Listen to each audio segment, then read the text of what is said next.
देश के महोत्सव गणतंत्र दिवस का समय बिल्कुल नज़दीक और ऐसे में करणी सेना ने आज जो है शहर में तिरंगा यात्रा निकाली है। हमारे साथ हैं करणी सेना के प्रदेश अध्यक्ष जो है राकेश रघुवंशी जी। क्या कुछ कार्यक्रम रहा रघुवंशी जी आज?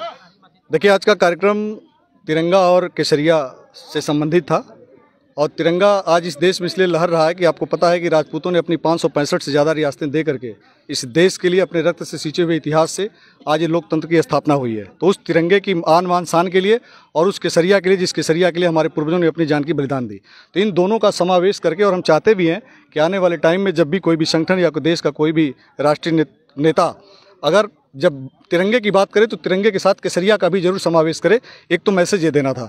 दूसरा कार्यक्रम ये था कि आज हम यहाँ पे इकट्ठे हो रहे हैं तिरंगा यात्रा के माध्यम और केसरिया के माध्यम से। उद्देश्य स्पष्ट है कि एट्रोसिटी एक्ट जैसे काले कानून पर उन्होंने 22 से 44 पॉइंट कर दिए, जो 9वीं सूची में डालने का महापाप किया इस सरकार ने। आए दिन क्षत्रिय समाज और भी समाज के लोग प्रताड़ित होते हैं, उनको आरोप लगा देने से मात्र जेल चले जाते हैं। तो कहने का मतलब यह है कि आरोप किसी के लगा देने से जेल मत भेजो, पहले उसकी जांच करो। अगर जांच करने में गलत आए तो सीधे क्षत्रिय समाज को फांसी दे दो, मुझे कोई दिक्कत नहीं है। दूसरा उद्देश्य स्पष्ट है कि ईडब्ल्यूएस में क्या है कि ये SC OBC समाज को इन्होंने जो कोरोना 2 साल था 2019-2020 का, तो उन्होंने SC OBC समाज का 2 साल का एज रिलैक्सेशन का छूट दिया है, लेकिन राजपूत समाज को, सवर्ण समाज को इन्होंने रिलैक्सेशन का छूट नहीं दिया है। क्या पूछना चाहते हैं सरकार से ये कि क्या जो सवर्ण समाज के जो लोग हैं क्या वो इस देश के नहीं हैं? क्या उनका अधिकार नहीं है? आप अगर OBC समाज को, SC समाज को 2 साल दे रहे हो कोरोना में, मैं कहता हूँ आप 10 साल दे दो, फ्री में नौकरी दे दो, राजपूत समाज कभी आपका विरोध नहीं करेगा। लेकिन जो सवर्ण समाज के लोग हैं, इन्होंने कौन सा पाप किया कि यहाँ भी आप इनके साथ भेदभाव कर रहे हो?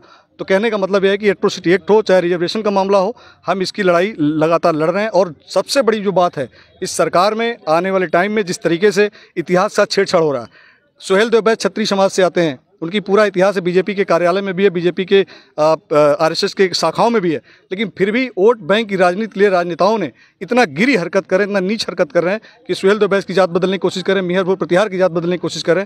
तो इतिहास किसी भी समाज का हो, मैं सबका सम्मान करता हूँ। मैं कहना चाहता हूँ कि इतिहास चाहे किसी समाज का हो, महापुरुष जो होते हैं सभी समाज के होते हैं, किसी एक के नहीं होते। वो चाहे किसी समाज में जन्मा हुआ महापुरुष हो, लेकिन उसकी जो वंशावली उसकी बदलने की कोशिश न करे। यही सब हम एक सब कर रहे हैं। आने वाले टाइम में 2024 के चुनाव में इस सरकार को हम बताने की कोशिश करेंगे कर इन चीज़ों। बड़ा एलिगेशन क्या क्षत्रिय, आपका कहना है कि जो है क्षत्रिय जो हमारे नेता है, क्षत्रिय जो हमारे पूर्वज है, उनके इतिहास के साथ छेड़छाड़ का प्रयास किया जा रहा है? बिल्कुल किया जा रहा है कि वोट बैंक की राजनीति को लेकर के प्रयास किया जा रहा है और कोई रीजन नहीं है। आप एक चीज़ बताओ, आप पत्रकार हैं, वरिष्ठ पत्रकार, मैं आपका सम्मान करता हूं, पूछना जरा से इस सवाल से, इस सरकार से सवाल कि सुहेल देव बैस सूर्यवंशी क्षत्रिय, उनका पूरा प्रमाण इतिहास है। इसी सरकार में एक मुख्यमंत्री सुहेल देव जी को वोट की राजनीति के लिए पासी बना देता, और पासी समाज से कौशल किशोर जी सांसद हैं लखनऊ से और भारत सरकार में मंत्री हैं। इसी सरकार में अनिल राजभर जी मंत्री हैं। एक कहते हैं कि जो है कि वो पासी हैं और एक कहता है कि जो है कि वो राजभर हैं, और मैं कहता हूँ सूर्यवंशी क्षत्रिय हैं, क्षत्रियों का इतिहास है। तो इस सरकार से आप लोग को सवाल पूछना चाहिए कि कैसी दोगली आप रणनीति अपना रहे हो यार, कि इसी सरकार में तुम्हारे दो लोग हैं और उनको अलग अलग। तो वोट की राजनीति को लेकर के जो चीज़ हो रही है इसको हम लोग बर्दाश्त नहीं करेंगे। हम अपनी जान दे देंगे लेकिन इतिहास को मिटने नहीं देंगे, चाहे सरकार कितनी। क्या माना जाए जो करणी सेना आपके क्षत्रिय जो है समाज के जो है सम्मान की लड़ाई के लिए बनाई गई है, फिर कोई राजनीतिक जो है दल है?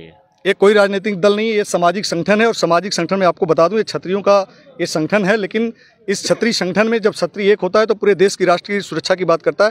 तो क्षत्रिय इस संगठन में जो भी किसी भी समाज का व्यक्ति अगर पीड़ित है या कोई भी परेशान है, अगर हमारे क्षत्रिय संगठन के पास आता है तो हम उसी तरीके से मदद करते हैं जैसे दूसरे समाज के भाइयों के साथ करते हैं। तो ये है राकेश रघुवंशी जी, करणी सेना के प्रदेश हैं। आज उन्होंने शहर में तिरंगा यात्रा निकाली है और उनका कहना है कि करणी सेना क्षत्रियों के सम्मान के लिए जो है बनाई गई है और क्षत्रियों के सम्मान के लिए सदैव लड़ाई लड़ती रहेगी। राजनीतिक के किसी भी दल से इनका कोई सरोकार नहीं है। लखीमपुर की पोस्ट गोपालगिरी।